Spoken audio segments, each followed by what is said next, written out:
Welcome back to a new season of The Whole Person Revolution, a podcast of Comet Magazine. It's officially fall, and the days are growing colder and damper and more charming, but also more frenetic all at once. And we at Comet are just throwing up the leaves with a timeless question, namely, what is a person? It just seems clear that the ways in which we conceptualize and live out personhood and human dignity are central battlegrounds today. From long-standing debates around abortion to questions of race and ethnicity and human value, to the ways in which we conceptualize of our neighbor and how to interact with that neighbor, to technology and artificial intelligence, to bioethics and all kinds of care, especially end of life, to our understanding of the natural world. It just seems like hardly anything is untouched from this question.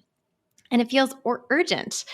How do we go about restoring the humanity of everybody in an age when the imputed experiences of one's very humanity diverge from one another in nearly a million ways? Some people have been told in words, law, and cultural bias that they're not fully human.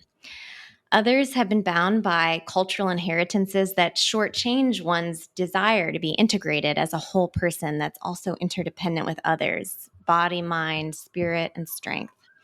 And still others, maybe all of us these days, just find the didactic reductionism and compartmentalization and performative pace of modern life to yield survival at best. It's hardly a recipe for realizing the glory of the image of God implanted within each one of us. So we're asking some hard questions. What might it require to restore the fullness of human plenitude in an age where it seems like the forces of dehumanization are once again on the rise? How do we humanize the conditions of our learning, our raising of children, labor, politics, neighboring, worship, our opining, our eating, admiring, giving and receiving, hospitality, and more? What do we need to name and even lament in our particular North American context? And who is leading the way of course correction? Today's episode, which is the first of this new season, answers precisely this. Natasha Sistrunk Robinson is an author, friend, and personal exemplar to me who leads and equips others to lead, always with discernment and always with conviction. She has, just this past month, published a new book entitled Voices of Lament, a compilation that features the stories and voices of a couple dozen Christian women of color to reflect on Psalm 37 and the ways in which this Hebrew acrostic poem has been broken open in the real-time events of the last couple of years. Joining Natasha on this episode are two of these contributors, Ka Richards and Marlena Graves. Ka is a Hmong American daughter of refugees, wife of an African American pastor, a mother of 5, and a grandmother. And Marlena is a Puerto Rican writer who has worked pastorally with migrant farm workers, asylum seekers, and the rural and urban poor. Her book, titled The Way Up is Down, Becoming Yourself by Forgetting Yourself, won Christianity Today's 2021 Spiritual Formation Award of Merit. Aside from these bios, all three of these women are women of courage, women who, under Natasha's steady and wise hand, have woven themselves into a community of conviction that has something to say to all of us about the state of the human today, but also what it has always meant to be human. So thank you all so much for joining me to explore this question, and just congratulations on an amazing book. Thank you. Can you tell us the impetus behind the project at large? Like, what was its annunciation moment? How did it come to be? Well, we were at the crossroads of COVID-19 and George Floyd's summer is what it was. And so I think we were dealing with a lot of not just racial unrest and injustice, but also this something in our generation that we've never dealt with before, which is, the isolation of a global pandemic. And one of the things you said in the introduction about being human, like we were doing unnatural and unhuman things as far as being isolated, as far as the increase in anxiety, I think depression, suicide, all those numbers we saw going up. And so this was the summer of 2020. And I was reading through the book of Jeremiah and really confessing my way through that because I'm like, God surely wants to get our attention. And I was also reading through Psalms. And so I ended up landing on Psalm 37. And it talks about how God deals with the righteous and the wicked. And so that's really what I was confessing from what I was reading in Jeremiah. And then got to Jeremiah 9, where God said to the prophet to call the wailing women and to call them to wail over the community.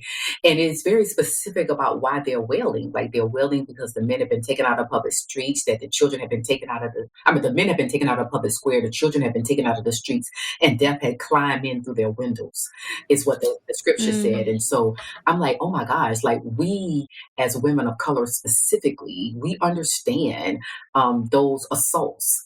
Like we understand that lack of sense of safety and security and urgency and violence. Like we understand those things, and so I wanted to to follow that model that we see God's, requests and asks of Jeremiah. I want to follow that call by calling some of those wailing women that I knew, and I called several women of color to really participate in this project. I think that we needed each other. I think we needed a place of care and love and affirmation and prayer and tears and psychological safety. And so I wanted it to be a community. Khan, Marlena, I'm curious what went through your head when Natasha extended the invitation. Did it feel risky? As Natasha said, this happened at a time when there was just such great social unrest, not just for, Black communities, but also for Asian communities. And as you know, I'm Asian and my husband's Black. And so I was getting it from both sides. And it was just, and in isolation, it was a time of the Lord really teaching me how to lament through those things. And I got it. Like I really got what it meant to lament. And when I wasn't able to do that, I felt like a depression coming on to me. And so I saw the importance of being able to lament with hope, that I needed to be able to lament so that I didn't get myself into such a depressed state. And when I heard about the project, I was really excited because I had been praying for some time that the Lord would somehow use me in order to be able to be a voice for my people. Because for so many years, people would ask me, my ethnic background. And when I told them I was Hmong, they didn't know who Hmong people were or where we came from.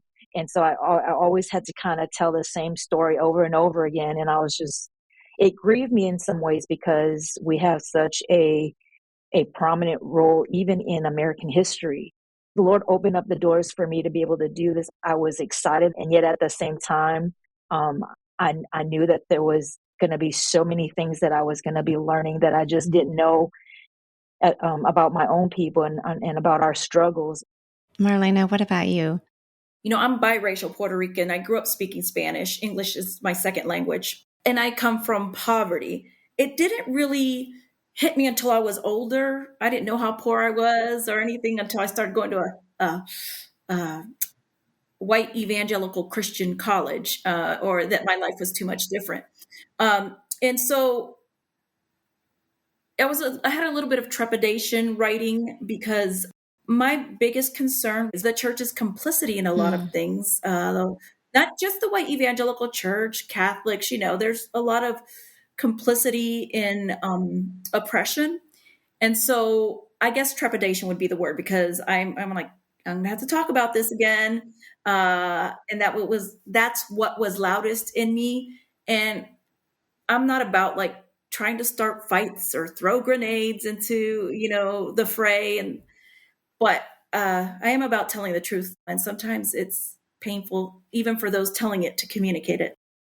When I read this book, the transparency that was expressed in written prose was so unvarnished in a way that I thought either Natasha or all of you, and probably a combination, chose to enter in and somehow create a sense of psychological safety to do this. Or even if it didn't yet exist, it was like an act of faith and an act of hope.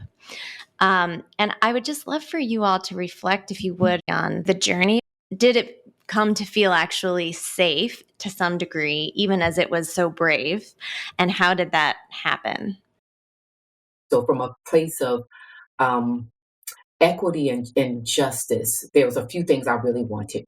I wanted to have about equal representation. So I didn't want it to be like a whole bunch of Black women and then everybody else kind of get tokenized, right? I didn't want that. I wanted to be about an equal representation of what I would call African American women, meaning women who are descendants of the transatlantic slave trade, which is different, completely different from the Black women on this project that are Black women, but I would call them global citizens. So maybe America is not their home or is not their cultural heritage of their family of background. That's not the primary thing that's shaping them, which is completely different from an Asian American Pacific Islander versus an Indigenous woman experience versus and again, when you think about even the Asian American Pacific Islander experience, one thing I learned from Cobb was like the classism even within that, right? So we like lump all these people together from completely different countries and experiences. Same thing with Hispanic or Latina people. The only thing they really have in common is their language, right? But when you think about culture, maybe some meals, but culturally, there's all kind of things that are different versus, a person who grew up in Puerto Rico versus someone who grew up in like Spain or Mexico, you know what I'm saying? And so I think that for me, I wanted to experience the God of different tribes, languages, nations, and people groups. So even to the point where one of the things we did together monthly was reading through the Psalm. I'm like, I would love to hear this in your native language, like in your native tongue, right? Because I wanted it to be a global experience because I do believe that we miss so much in the West because we are not humble to learn from the global church. So I wanted people to show up as their full selves. I wanted them to bring not just themselves, but their people to the table. I wanted in the writing for the readers to experience God's faithfulness to a people group and not just to an individual, which is also very Western. I wanted to draw women who are leading in various spheres. And so, Marlena is an academic, but, Ka is leading in different ways. We got advocates, we have mothers, we have poets, we have nonprofit leaders, we have pastors. And so I wanted them to see the diversity of not just race and ethnicity, but the diversity of generations, the diversity of the gifts that we offer to the church. And then the classism is a thing that I think we became more aware of, not particularly in our community, because to some degree, we all have a certain level of privilege, but by knowing the background, Marlena just shared with you her family story. Like, I don't come from a place of wealth and riches, right? And so we were able to experience it in that way. And then I think lastly, for me, I was very intentional. I have a fairly large group of diverse group of friends. And I could have just, for example, chosen a whole bunch of women that already had a platform.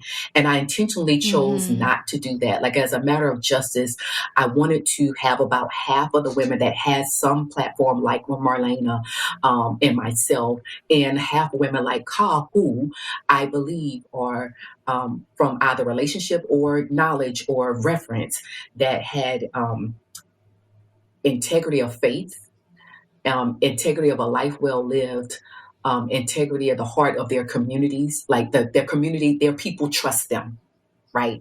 And so I wanted to do that because I feel so much that we don't hear is because the gatekeepers don't allow us. I think we see this a lot with particularly I would say Hispanic people, particularly within evangelicalism, and especially indigenous people within America. Like, we just don't hear from them because the gatekeepers don't think that what they have to share is particularly that important. And so I don't believe that. And so I wanted to be very intentional in really creating an opportunity for people like Ka to have not just a platform, but a place to share authentically and to tell the truth about herself and her people. And that way, if she chooses to do that further, she has a good foundation in which to say, I've done this already. And there's 20 something other women that's going to vouch for me when I get ready to do this on my own. what a lot of people wouldn't know is that Hmong people are actually one of the lowest class of Southeast Asians. And so oftentimes we get lumped with other higher class Asian groups, and then we get missed or marginalized, or we are viewed in a different way, as though we are all, doing very well or something like that, which is not true.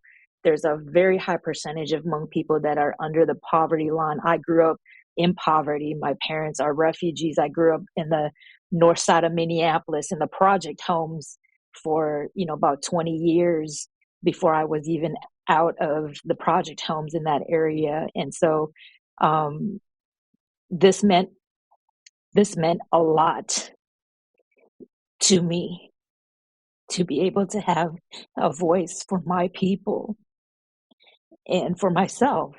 So I'm just so thankful again to be a part of this. And as Natasha has already said, this was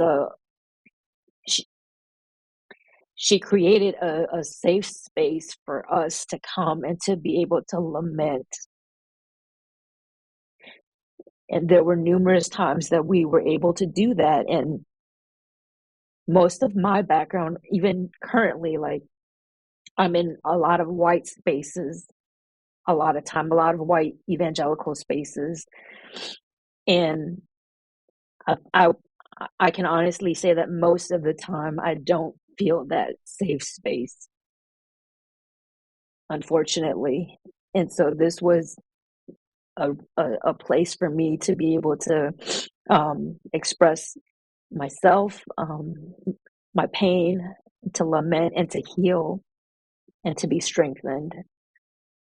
Kai's chapter, more than any other chapter, wrecked me. It vexed my spirit. And it was because I did not know. Like, so some of these other things I read about, I generally had some idea, right? Because I listen, I try to listen, I try to pay attention, I read a lot. I did not know. And it was the I did not know at the time when we had this rise in Asian American hate at the same time. And so it wasn't just I personally, individually, Natasha did not know. It was the Chinese virus. It was the vitriol and the lies and the hate of murdering people in Atlanta. It was the beating of elderly people all across the country, and people just just being so hateful. And my thing is, having read Kai's story, I don't want to give too much away, but watching all this happening in our country at this moment in time, when there's so much ignorance and unawareness for how much her people have sacrificed for us, for you to go and turn and treat them the way that we have. That's what really, it was all of that. It was my being an American citizen, my being a veteran, my knowing how things are done in the military and the government, and we justify it because we can. Because we can. And it's wrong, and I don't have control over all that. But what I can say to Christian people, what I can say to people who say they believe the Bible, that we have to respond in a way that is more, has more integrity based on what we say we believe.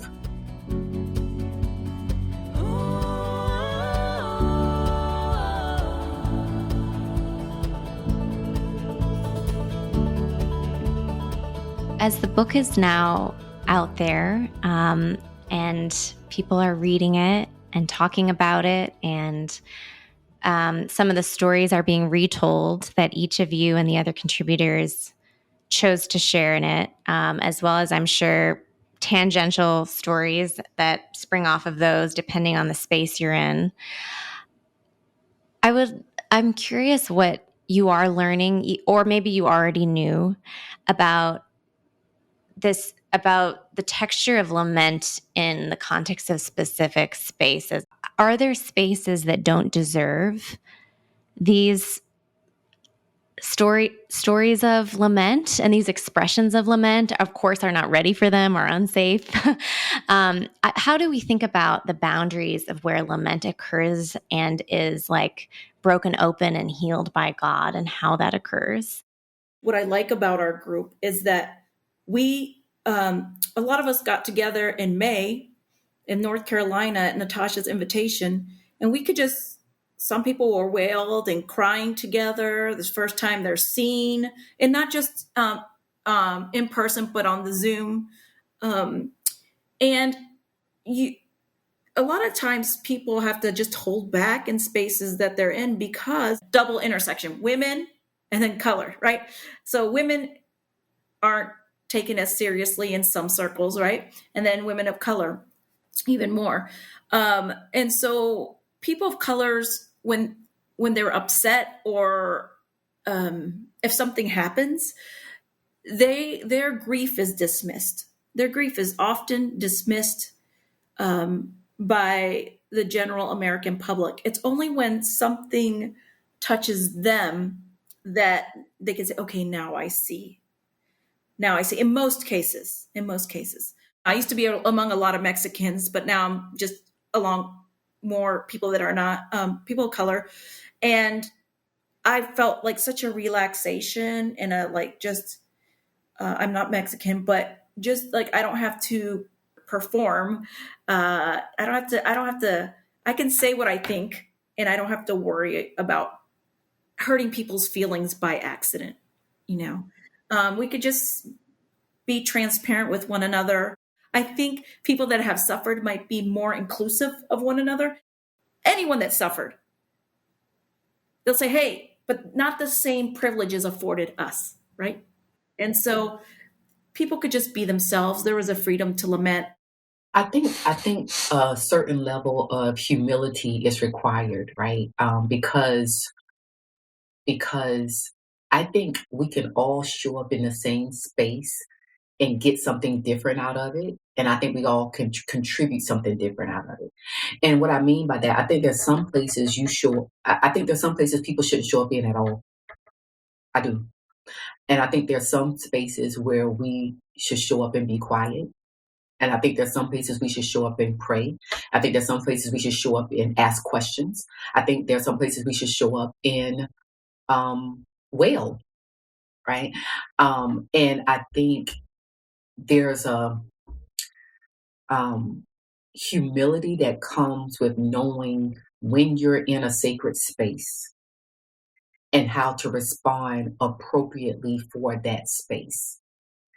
And so I go to a multi-ethnic church now, and sometimes I'll be yelling out at church, and then my husband be like, "Stop that! Like, be quiet." And then I be thinking about, I was like, I do that naturally. I'm not trying to draw unnatural attention to myself, but I grew up in a call and response culture church. Like, you always talk back to the pastor. That's just what we do, right? Like, I'm participating in the worship experience, right? I'm not trying to be extra. I'm not trying to draw attention to myself.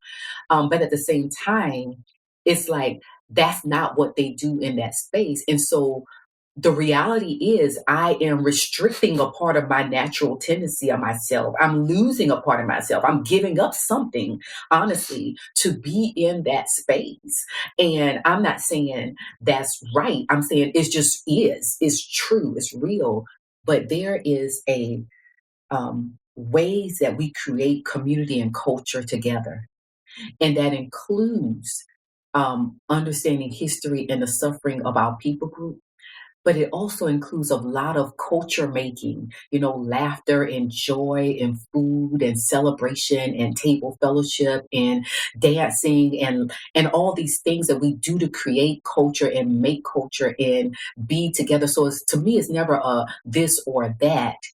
But that's a part of kind of how we are, how we show up. And I think what I see, people who in our country identify as white, I'm not saying that they don't have their own suffering. I think there's a certain suffering that's common to all of us. I'm saying that it's not something that they are as free to share and or experience. And so they often suffer in silence under the illusion that I'm alone or I'm the only one dealing with it, because we just won't be honest about where we are. And I think, some of our Asian American brothers and sisters experience that as well because of the desire to be close proximity to whiteness. Perceptive, Natasha. I'm curious as how you all are thinking, and I've alluded to this earlier, but sort of the oral versus written rendering of these stories. When the book came out, I had the gift of getting to provide a cozy space for a celebration in DC with a bunch of the contributors. I was very moved, and I think a variety of folks in the room were moved by the collage of oral storytelling. And I found it to be a different experience. And I think there's something about lament that is like, I almost think of it like Eucharistically. There's something about it that is like broken open, and I associate it with like breaking bread and the pain of that oftentimes, but also the healing that can come in the right context. I'm curious as how you're thinking about, like, on the one hand, the written word can reach so many people. And then there's like the deep work of often what happens in person in circles that are tended to of where a listener and a receiver of a hard truth that may even impact their own shame or their own inheritance of being on the oppressor side or whatever, or like living in this broader complex minefield we've all inherited from a justice perspective, to soften the heart and potentially be sort of converted, lowercase c, to a deeper way of living and a way of living that has more solidarity baked into it. Any reflections on kind of the written expression of lament versus the oral expression? That was very, very important. So I was writing two books at the same time. Writing this book at the same time, I'm writing a Bible study on the book of Exodus. And what I'm thinking about, and I'm writing that Exodus study, is the power that Pharaoh has to name and to craft narratives, right? Mm-hmm. And so a Pharaoh is symbolic of empire. So in our country, that was basically built on laws and policy and rights of essentially white male landowners who then have the power to name and craft narratives about everybody else that are not them. So about women, about indigenous folks, about Black people, about, depending on the year and the what's going on, about immigrants, sojourners, the Bible, aliens, the Bible would call some places.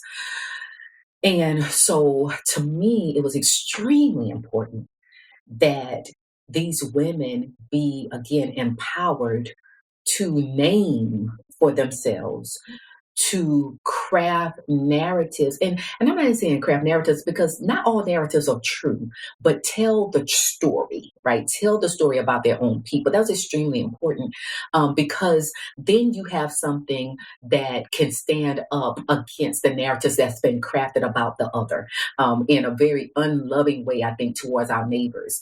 And so that was very, very important. And I will say too, with the 22 essays that are in this book, what we do at the end of the essays is I have each of the contributors raise up a woman of color from their culture, heritage, experience that embody the passage. And so you actually leave reading this book getting 22 new sheroes, right, of the faith.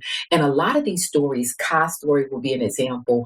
I think about Tara Lynn's story, who's a Haitian American woman. Like the woman she raised up in her historical figure, there's like nothing written about her. The woman who's considered like the queen of Haitian gospel. I think about there's so many, Rebecca Ding, who's one of the Sudanese refugee from our group. My point is that in a lot of our culture, the history is passed down orally, and that's great value. And it's the way that we learn and the next generations learn about who our people are. And really, when you think about our own Christian faith, a lot of the Bible, that's how it was first passed down orally. It was an oral tradition before it ever became the written word. The problem, though, is that the people who have power to write, what they write then is believed as truth.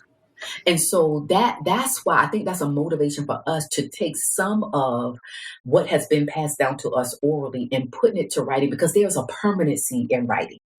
There is a reach that goes beyond the community in writing, and then that writing can then be footnote and referenced as a primary source of truth against the narratives that's been crafted about our people that are lies. I just think there I cannot explain or communicate to me the importance of that value that we need so desperately at this particular time, when people have been so violently named and narratives have been crafted in such a way that cause so much violence and harm against the other. Even as I think about for the Hmong people, in my research, I found out that we really didn't have a written language until like the 1950s. And so I had such a hard time trying to find anything that I felt was trustworthy before that, because there were so many there were, a number of different things that I found, and I just didn't know, okay, well, where's the credibility? Because there wasn't like an accurate written form of it, at least for my people. And so I saw just the importance of having something written so that the people that come, the current, audience and the ones that come after us have something to reference. And so I just saw how important that was in my research. Yes, space is very important, and who's in that space is important. But people are like, oh, let's get the token Latina or Hispanic, or we'll ask Marlena or somebody else for our conference or whatever, our book, you name it. And then when they meet me in person, they say something like, for example, I was at a conference last week. I'm not going to say which one. And it was wonderful. But mostly, a Caucasian audience. And a lot of the people that came to hear me speak, they're like, wow, you're really good at entertaining, like entertaining, because I embodied what I was talking about. Like, I guess that's how I know how to explain it, I got down on my knees at one point, I didn't plan this out, but that's just sort of what happened. And it was a different experience talking about maybe some of the same scripture passages they've heard 1,000 times, but different kinds of insight. And so I think that, yes, writing, as has been said, is very important for cultural memory to pass on. But I also think that embodying it makes a whole world of difference, because, again, we have these images in our minds of what people are like, no matter who you are, right? No matter what people group you are. It's a whole different ballgame when you meet someone face to face, if that's possible to happen. And I think we can appreciate one another better and speak to one another better and encourage one another in a far better way when we have physical proximity.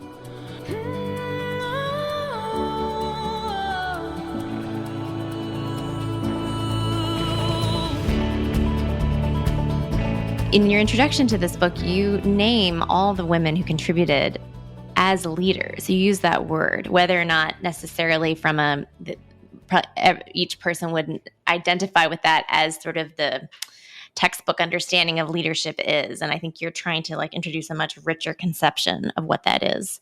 I look up to you as someone who embodies a particular brand of kind of, you could call it feminine leadership. There's something about your experience as a woman, as a Black woman in the U.S. That has a particular style, fragrance, approach, intentionality. How much hope do you have that this approach that I think you've been graced with will continue to blossom?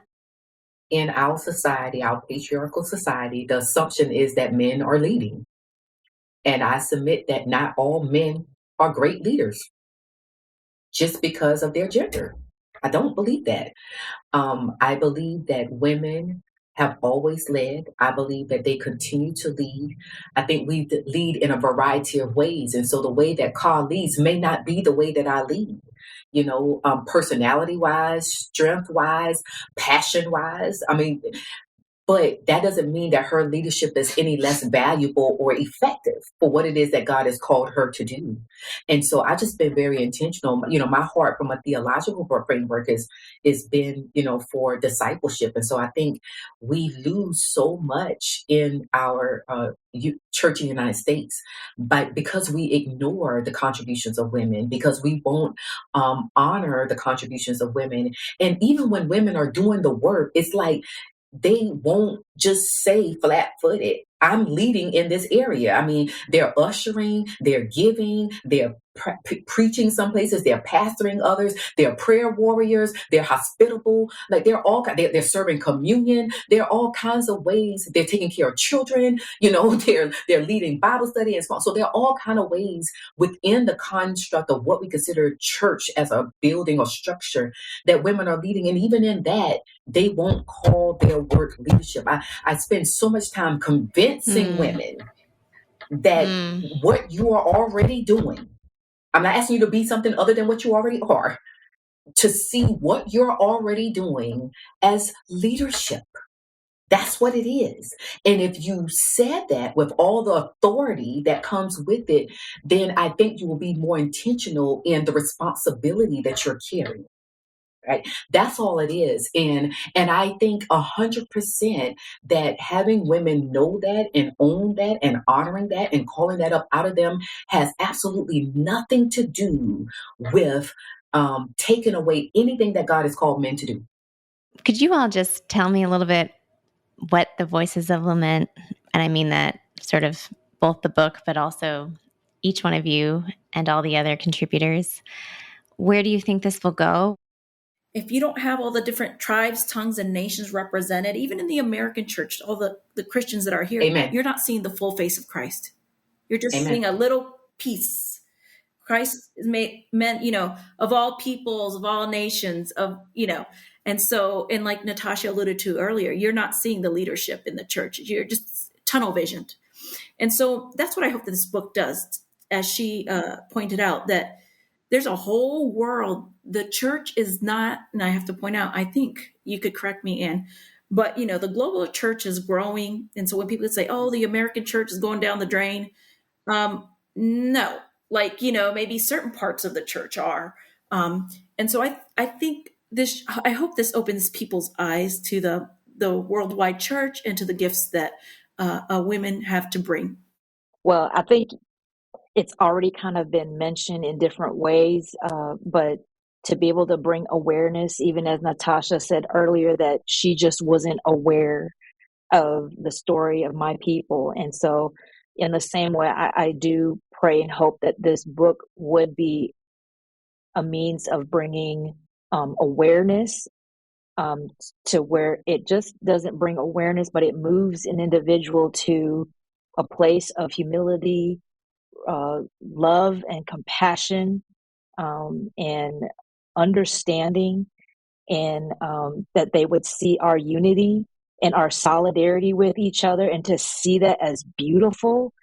I'm hoping that it'll bring a greater solidarity between Asians and Blacks, because that's my context, particularly where I'm from. If I look back in the Twin Cities in Minneapolis, to be able to bring solidarity between the Hmong community and the Black communities there, and just to see how we, especially with believers, we know that, again, those who are not believers, we can't expect them to respond in the way that we should expect Christians to. But yet it's the other way around. And so my hope too is that this would bring the Christians into a greater unity in how to respond to each other, how to lament with each other, and what God calls us to do to each other.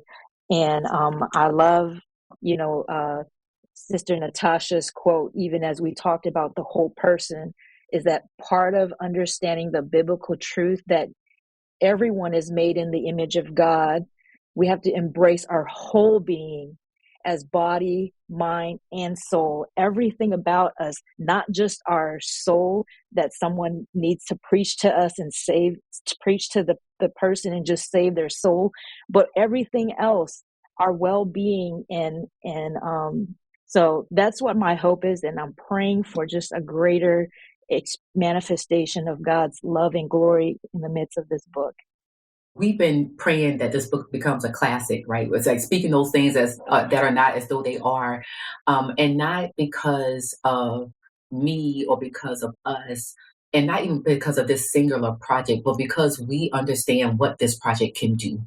And so I think, the transformation that can happen, one, again, of people being able to draw nearer to God, to see God more fully for who God is, and not some God with a little g we created in our own image, which I think is very dangerous. Yeah. But I think also to, thinking about that greatest commandment of loving God and loving our neighbor, drawing us closer to each other, to love and see our neighbors well, to respond like that good Samaritan that Jesus talked about and raised up as the one who showed mercy, and therefore we should go and be like that person.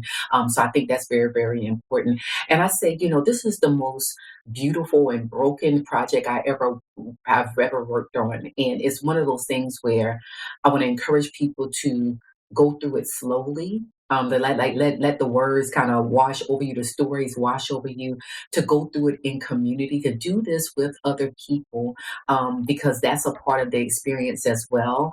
And I will say, as you're going through this, when you think about what it's going to do, like I think once people read these stories, my hope and prayer is that they would then it will be a catalyst for them, not just being transformed in their own humanity, their faith, but also for them to explore more of what the various people groups among us have to offer. And not just as a matter of research, but also of developing relationships and being with each other and honoring each other, and mutuality of how we show up to lead well and to love well with each other. That's really my hope when I think about people engaging with this project.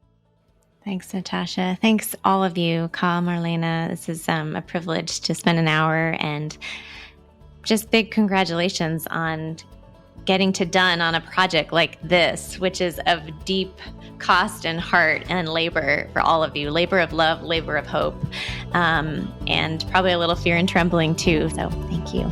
Thank you. Thank you for having us.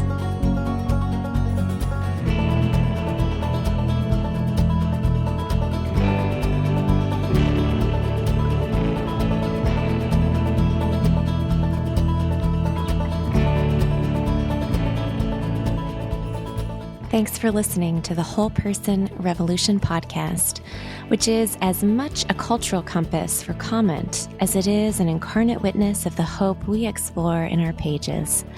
Like what you heard? Check out this podcast's intellectual seedbed at www.comment.org, where you'll find an artistic rendering of essays that shed light on the very real shadows afflicting the peace of our commons today, but also the many cracks of light. And consider joining us. You can write, you can read, you can host a comment supper in your neighborhood, or you can suggest questions that are pressing upon your desire to be an agent of grace and truth and gentleness and trustworthiness. We want to hear from you, and we need to learn from you. Write to us at comment@cardis.ca and expect a sincere exchange. We're honored to have you within our orbit and to pilgrim together toward wholeness in a world splintering against it. The Whole Person Revolution is hosted by Comment Magazine, produced and with original music by Ali Crummy, audience strategy by Matt Crummy. I'm Ann Snyder, and I'll see you next week.